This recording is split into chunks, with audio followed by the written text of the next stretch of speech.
বাংলাদেশের তিনবারের সাবেক প্রধানমন্ত্রী বেগম খালেদা জিয়া জীবন তার কখনোই পুষ্পসজ্জিত ছিল না, বরং বহু কণ্টক বিছানো পথেই সদর্পে হেঁটেছেন তিনি। বারবার হয়েছেন কারাবন্দী, ভয় দেখানো হয়েছে, হুমকি দেওয়া হয়েছে, বলা হয়েছে বিদেশ বিভুঁইয়ে পাড়ি জমালেই মুক্তি মিলবে সকল অত্যাচারের। কিন্তু নিজের বুকে সকল কষ্ট তো সহ্য করেছেনই, আরও সহ্য করেছেন নিজের স্নেহধন্য দুই সন্তানের কষ্ট। স্বামীকে হারিয়েছেন ঠিক দেশের জন্য, মানুষের জন্যই। ছোট সন্তানকে হারিয়েছেন, বড় সন্তানের থেকে সহস্র ক্রোশ দূরে জীবন কাটিয়েছেন। কাছে যে চাইলেই যেতে পারতেন, হয়তো ছাড়তে হতো দেশের মায়া। বেগম খালেদা জিয়া শুধু একজন নেত্রী নন, তিনি এক আলোকবর্তিকা, যার আলোয় বাংলাদেশ খুঁজে পেয়েছে গণতন্ত্রের সঠিক পথ। অথচ একটা সময় এই মানুষটি ছিলেন কেবলই একজন গৃহবধূ, বুঝতেন না রাজনীতির রও।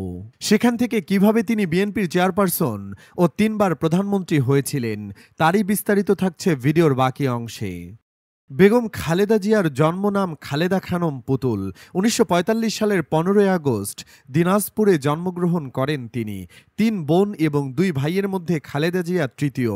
বাবা জনাব ইস্কান্দার মজুমদার এবং মা বেগম তৈয়বা মজুমদার। দিনাজপুর শহরের মুদিপাড়ায় ছিল তাদের বসতি। আদি পৈতৃক নিবাস ফেনী জেলার ফুলগাজী উপজেলার শ্রীপুর গ্রামের মজুমদার বাড়ি। খালেদা ৫ বছর বয়সে দিনাজপুরের মিশন স্কুলে ভর্তি হন। এরপর তিনি দিনাজপুর সরকারি বালিকা উচ্চ বিদ্যালয় থেকে ১৯৬০ সালে ম্যাট্রিকুলেশন পাশ করেন। একই বছর মাত্র ১৫ বছর বয়সে তিনি জিয়াউর রহমানকে বিয়ে করেন। এরপর থেকে তিনি খালেদা জিয়া বা বেগম খালেদা জিয়া নামে পরিচিতি লাভ করেন। তিনি স্বামীর সাথে পশ্চিম পাকিস্তানে বসবাসের পূর্বে ১৯৬৫ সাল পর্যন্ত দিনাজপুরের সুরেন্দ্রনাথ কলেজে পড়াশোনা করেন। ১৯৬৫ সালের ২০ নভেম্বর বেগম খালেদা জিয়ার প্রথম পুত্র তারেক রহমানের জন্ম হয়। ১৯৭০ সালের ১২ই আগস্ট বেগম খালেদা জিয়ার দ্বিতীয় ও কনিষ্ঠ সন্তান আরাফাত রহমান কোকোর জন্ম হয়। ১৯৬৫ সালে স্বামী জিয়াউর রহমানের সাথে পশ্চিম পাকিস্তানে যান খালেদা জিয়া। ১৯৬৯ সালের মার্চ মাসে করাচিতে স্বামীর সাথে ছিলেন। এরপর ঢাকায় চলে আসেন। কিছুদিন জয়দেবপুরে থাকার পর চট্টগ্রামে স্বামীর পোস্টিং হলে তার সঙ্গে সেখানে এবং চট্টগ্রামের ১৬ শহর এলাকায় বসবাস করেন। মুক্তিযুদ্ধের শুরুতে খালেদা জিয়া কিছুদিন আত্মগোপন করে থাকার পর ১৬ মে নৌপথে ঢাকায় চলে আসেন। বড় বোন খুরশিদ জাহানের বাসায় ১৭ জুন পর্যন্ত থাকেন। ২ জুলাই সিদ্ধেশ্বরীতে জনাব এস আবদুল্লাহর বাসা থেকে পাক সেনারা তাকে ২ ছেলেসহ বন্দী করে। ১৯৭১ সালের ১৫ই ডিসেম্বর পর্যন্ত তিনি ঢাকা ক্যান্টনমেন্টে বন্দী ছিলেন। ১৬ই ডিসেম্বর বাংলাদেশ স্বাধীন হলে মুক্তি পান। ১৯৭৫ সালের ৭ নভেম্বর সিপাহী জনতার সংহতি ও বিপ্লবের মধ্য দিয়ে বাংলাদেশের রাষ্ট্র পরিচালনার সঙ্গে সম্পৃক্ত হন তৎকালীন মেজর জেনারেল জিয়াউর রহমান। পরবর্তীতে তিনি প্রেসিডেন্ট নির্বাচিত হন। ১৯৭১ সালের ৩০ মে দেশি বিদেশি ষড়যন্ত্রে প্রেসিডেন্ট জিয়াউর রহমান চট্টগ্রামের সার্কিট হাউসে শহীদ হন।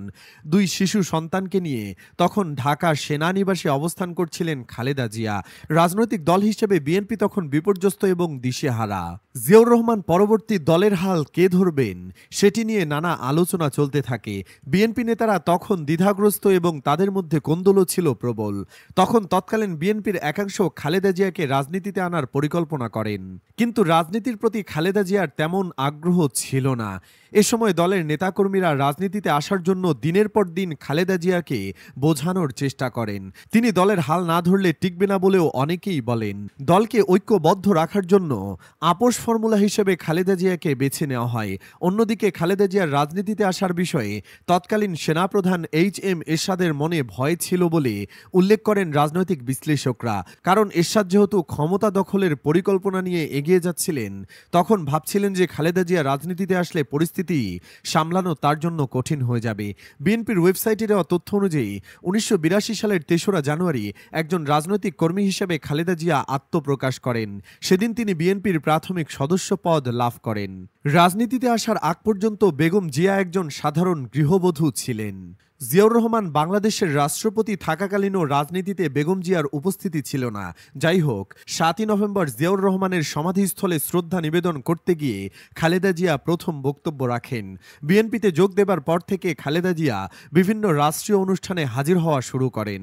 ১৯৮২ সালের ২৪শে মার্চ তৎকালীন সেনাপ্রধান এইচ.এম. এরশাদকে সামরিক অভ্যুত্থানের মাধ্যমে তৎকালীন রাষ্ট্রপতি আব্দুস সাত্তারকে ক্ষমতাচ্যুত করেন। তখন রাজনীতিতে সাত্তারের আর কোনো মূল্য সাফল্য থাকেনি। তার বার্ধক্য, অসুস্থতা এবং নিষ্ক্রিয়তার কারণে দল থেকে তিনি আড়ালে পড়ে যান। সাত্তার আনুষ্ঠানিকভাবে বিএনপির চেয়ারম্যান থাকলেও দল পরিচালনায় খালেদা জিয়ার প্রভাব বাড়তে থাকে। 1983 সালের মার্চ মাসে খালেদা জিয়া দলের সিনিয়র ভাইস চেয়ারম্যান হন এবং এপ্রিল মাসের প্রথমে বিএনপি এক বর্ধিত সভায় ভাষণ দেন। কিন্তু তৎকালীন বিএনপির কিছু নেতা সেটি পছন্দ করেননি। বিএনপির সেই অংশটি ভিন্ন আরেকটি জায়গায় বৈঠকের আয়োজন করে। সিনিয়র ভাইস চেয়ারম্যান হিসেবে দায়িত্ব পালনের কয়েক মাস পরে খালেদা জিয়া দলের ভারপ্রাপ্ত চেয়ারম্যান হন। এ সময় এরশাদ বিরোধী আন্দোলনে সক্রিয় হয়ে ওঠেন তিনি। এরপর 1984 সালের 10ই মে খালেদা জিয়া বিএনপির চেয়ারম্যান নির্বাচিত হন। খালেদা জিয়া দলের চেয়ারম্যান হন সেটি সামরিক নেতারা, 2 গোয়েন্দা বিভাগ এবং মন্ত্রিসভার 2 গ্রুপ কেউই চায়নি। প্রভুদের এবং নিজেদের স্বার্থ রক্ষার জন্য প্রধানমন্ত্রী শাহ আজিজ অনেকটা জোর করেই বিচারপতি সাত্তারকে দিয়ে মনোনয়নপত্রে সই করান। 1980-র দশকে জেনারেল এরশাদের সামরিক শাসনের বিরুদ্ধে আন্দোলনের মাধ্যমে দেশজুড়ে খালেদা জিয়ার ব্যাপক পরিচিতি গড়ে ওঠে। জেনারেল এরশাদের পতনের পর 1991 সালের যে নির্বাচন অনুষ্ঠিত হয়েছিল তাতে বিএনপি জয়লাভ করে। রাজনীতিতে আসার 10 বছরের মধ্যেই প্রধানমন্ত্রী হন খালেদা জিয়া। তারপর আরও 2 বার সরকার প্রধানের দায়িত্ব পান তিনি। বাংলাদেশের মানুষের গণতন্ত্র প্রতিষ্ঠার সুদীর্ঘ সংগ্রাম করেছেন তিনি। চেয়ে গেছেন মানুষের ভাত ও ভোটের অধিকার। বাংলাদেশ জাতীয়তাবাদী দল বিএনপির প্রতিষ্ঠাতা শহীদ রাষ্ট্রপতি জিয়াউর রহমান দেশে এনেছেন বহুদলীয় গণতন্ত্র, আর দেশনেত্রী এনেছেন সংসদীয় গণতন্ত্র। এটাই সেই গণতন্ত্র যার স্বাদ থেকে মানুষ বঞ্চিত এক যুগেরও বেশি সময় ধরে। সেই গণতন্ত্রের জন্য লড়াই করে দীর্ঘকাল জেলখানার অন্ধকারে বন্দী ছিলেন দেশনেত্রী। নেত্রীকে বন্দী করায় মানুষের ক্ষমতার বিন্দু মাত্র কমতি ঘটায়নি, বরং এই শোককে মানুষ শক্তিতে পরিণত করেছে। মানুষকে এনে দিয়েছে বিজয়ের স্বাদ। যেই বিজয়ের পথে যাওয়ার অদম্য যাত্রার সাহসী যোদ্ধা দেশনেত্রী বেগম খালেদা জিয়া। রাজনীতি বিশ্লেষণে দেখা যায়, রাজনৈতিক যাত্রায় তিনি বাংলাদেশি জাতীয়তাবাদ প্রশ্নে এক চুল ছাড় দেননি। কোনো ভয় বা লোভের কাছে মাথা নিচু করেননি। শত অত্যাচারেও তিনি মাতৃভূমি ছেড়ে যাননি। গণতন্ত্র ও ইসলামী মূল্যবোধের প্রশ্নে বারবার তিনি নিজেকে দৃঢ় প্রমাণ করেছেন। জানিয়ে রাখি, ৭৯ বছর বয়সী খালেদা জিয়া দীর্ঘদিন ধরে liver cirrhosis, kidney, heart, diabetes, arthritis সহ শারীরিক নানা অসুস্থতায় ভুগছেন। এর আগে 2018 সালে বিএনপি চেয়ারপারসনকে একটি দুর্নীতি মামলায় গ্রেপ্তার করা হয়েছিল। ওই মামলার সাজা নিয়ে তিনি 2 বছরের বেশি সময় কারাগারে ছিলেন। কিন্তু বিএনপির নেত্রীর লিভার প্রতিস্থাপন করা খুব জরুরি হয়ে পড়েছে বলে বাংলাদেশের চিকিৎসকরা অনেকদিন ধরেই বলে আসছিলেন। এমন পরিস্থিতিতে দল ও পরিবারের পক্ষ থেকে 2020 সালে তৎকালীন আওয়ামী লীগ সরকারের কাছে বিদেশি চিকিৎসার অনুমতি চেয়ে কয়েক দফা আবেদন করা হয়, কিন্তু সরকার তাতে সাড়া দেয়নি। অবশেষে হাসিনা পলায়নের পর তিনি উন্নত চিকিৎসার জন্য লন্ডনে পাড়ি জমান। এর মাধ্যমে দীর্ঘ 7 বছর পর তিনি ছেলে তারেক রহমান ও তার পরিবারের সাক্ষাৎ পান। তাদের সাথে ঈদও করেছেন। পরিশেষে বন্ধুরা, একজন সাবেক প্রধানমন্ত্রী ও নেত্রী হিসেবে খালেদা জিয়াকে আপনারা কত নম্বর দিবেন? কমেন্টে জানিয়ে দিন যার যার নম্বর। ওনাকে আবারও সংসদে দেখতে চাইলে ভিডিওটি লাইক ও শেয়ার করুন।